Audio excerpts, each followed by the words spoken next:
À la force des bras, ils ont remonté la Seine 4 jours durant. À bord de ces authentiques dracars, des Vikings arrivent à la fin de leur expédition pour accoster à La Roche-Guyon. Une flotte de 22 passionnés qui se sont mis dans la peau de ces explorateurs scandinaves. C'est long et éprouvant, mais je pense qu'on est quand même encore loin de leurs vraies conditions, d'une Seine qui était sûrement plus difficile à naviguer, des courants bien plus forts que ce qu'on a eu. On se sent comme des Vikings, hein. Comme on fait tout pareil au final, voilà, à part la vie moderne qui nous est rappelée quand on a les étapes. Les Vikings, considérés au début du Moyen-Âge comme des pillards, sont aussi de grands marins, marchands et guerriers. Dès 1900, ils entrent dans l'ère de la colonisation, une période durant laquelle ils fondent des États nouveaux et originaux, en Sicile, en Russie et en Normandie. 1100 ans plus tard, certains férus d'histoire marchent sur leurs pas. Il s'est passé des choses il y a longtemps. Peut-être est-ce qu'on peut s'en inspirer un tout petit peu aujourd'hui et se souvenir qu'il y a des gens qui il y a longtemps ont fait des choses bien, des choses moins bien.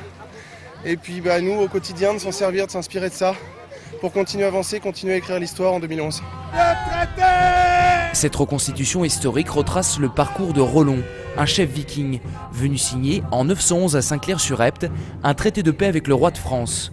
Ce dernier concède aux Vikings des territoires. C'est la naissance de la Normandie.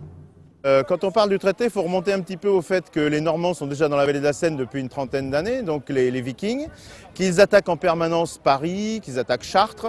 À Chartres, l'armée de Rollon est vaincue, elle n'arrive pas à passer dans Chartres. Donc le roi en profite en voyant que les Vikings sont un peu affaiblis pour commencer à des négociations de paix.